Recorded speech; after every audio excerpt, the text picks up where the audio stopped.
The first duty of every Starfleet officer is to the truth, whether it's scientific truth, or historical truth, or personal truth.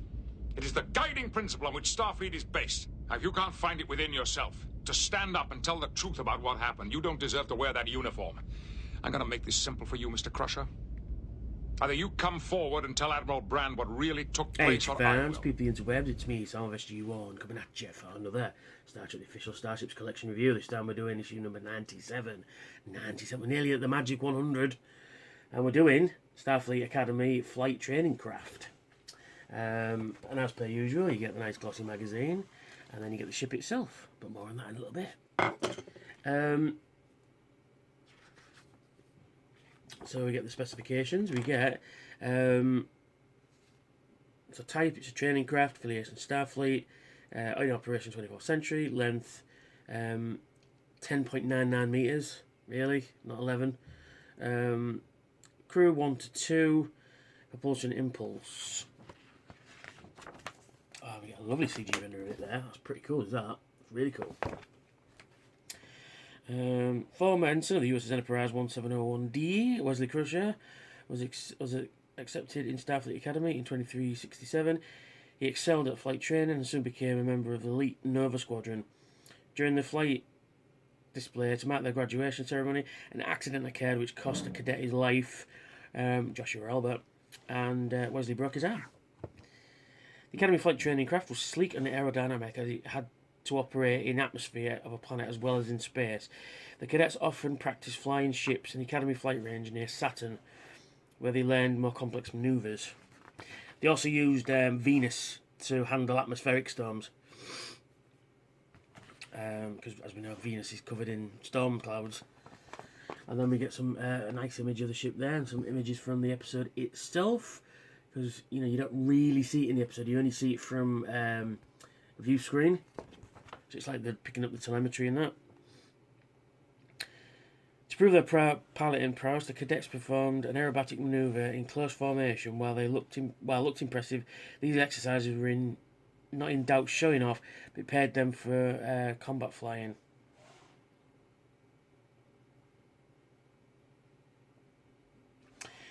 Cadet First Class Nicholas Lacano was the leader of Nova Squadron.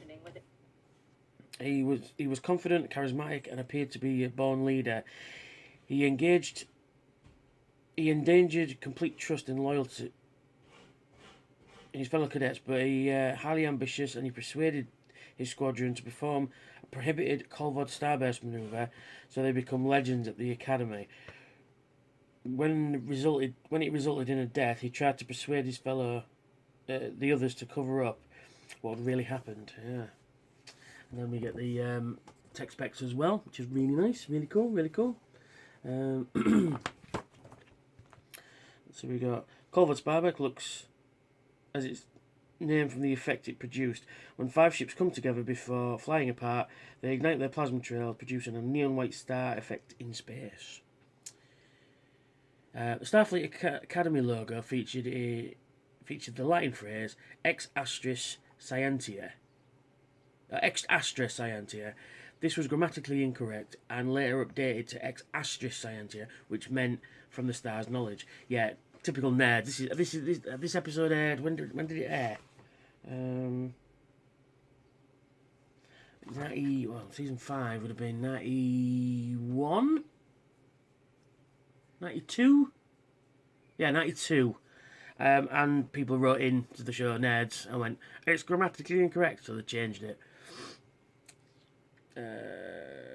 Cecil Jackson, the Bajoran member of Nova Squadron, was later assigned to serve on board the USS Enterprise NCC 1701D at the request of Captain Picard, because he wanted to make sure that he had a fair chance to redeem herself. Squad trouble. In Nova Squad, Starfleet Academy also operated other elite groups of cadets known as Red Squad.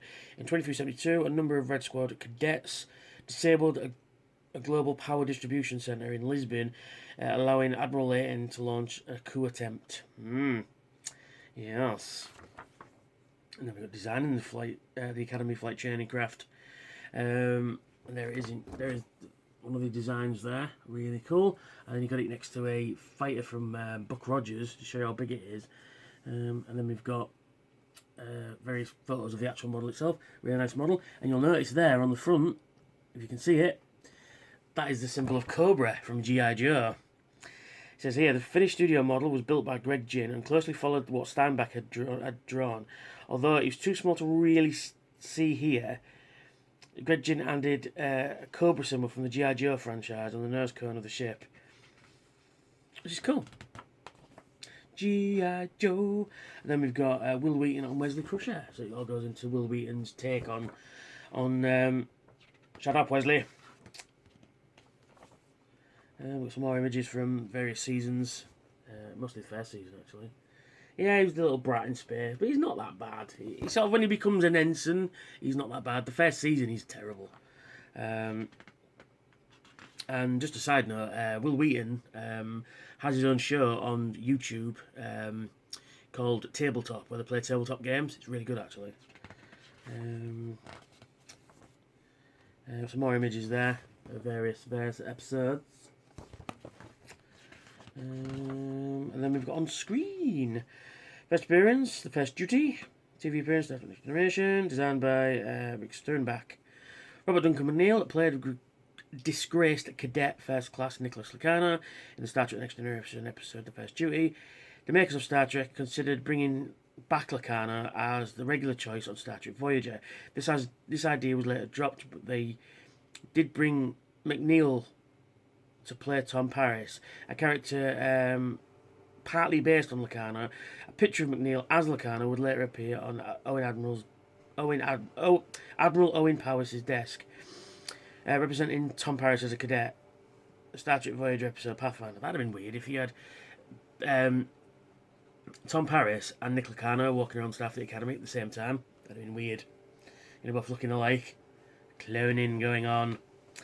The original institution, although the institution was spoken of since the original series, the first Duty was the first time that Starfleet Academy was shown on screen. Matt Payton of the Academy created that incorporated live action footage filmed on location at the Japanese garden of the Tillman Water Reclamation Plant in Van Nuys, California. First Duty establishes that Captain Picard graduated from Starfleet Academy in 2372. That would make Picard somewhere between 60 and 65 years old. In 2368, well, groundskeeper Boothby would have been around 110 years. Yeah, because in the 24th century, you know, because you can eat pretty much whatever you want because it's all replicated, and it gives, and no matter what it tastes like, what it looks like, it still gives you nutritional value. So you can't get fat, really. And then there you go, there's the image on the back. So, onto the ship. Now, this is quite a good one. Surprisingly a good one. And here it is. It's really nice. It's got a really weird, but it's kind of cool, kind of like it. It's like an off cream colour, with loads of grey in there. You've got some really nice sculpted detail in there as well. I mean, this is from a ship that you just see on a view screen at a distance.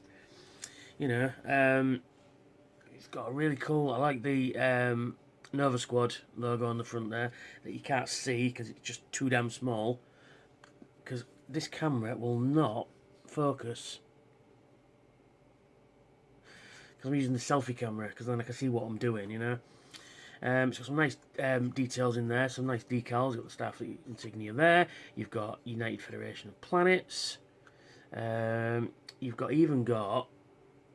it's just too small to see, you've even got markings on there, you know, like you see on jet fighters, like no step and, you know, fuel dump and all that sort of stuff.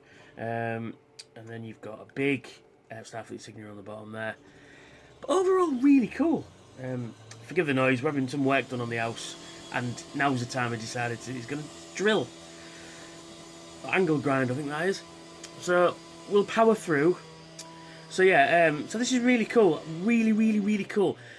I'm going to put this with my shuttles, and I think this might be the right sort of scale, I think. Yeah, it could be the right scale there, you know. Maybe that's a bit smaller. But yeah, really nice, really cool. It has got some clear plastic in the impulse engines there you can just make out, and some what appears to be warp nacelles on it as well, which you'd think would have, because you'd have to practice flying at warp as well, wouldn't you? As I say, faster than light, no left and right. But it's really good, really good. If you're collecting Federation ships, this is definitely a must. You know, definitely pick up. I really like it. I didn't think I would, but I really do like it. They put some real effort into this one. And it's a shame, because why ain't the Enterprise C given this kind of treatment, you know?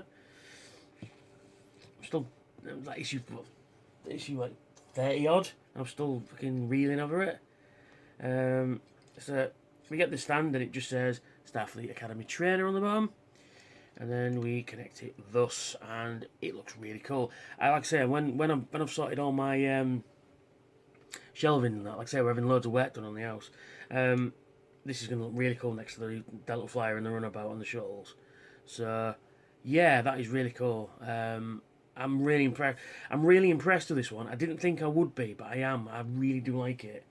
So that's me. That's the flight trainer. Please like, share, and subscribe this video, and hit that notification bell. Tell me when I've got to tell you when new videos are available to watch, which I'm going to make a real effort to make more. And if you feel generous, please donate to my Patreon account. You don't have to. I'll put the link in the description. That would mean so much that you donate. So it makes this channel better, and it basically means I can give more time and more effort to making more videos that you want to watch, because clearly you like watching my videos. So yeah, so that's me. That's the trainer, and I will catch you for the next video. Bye for now.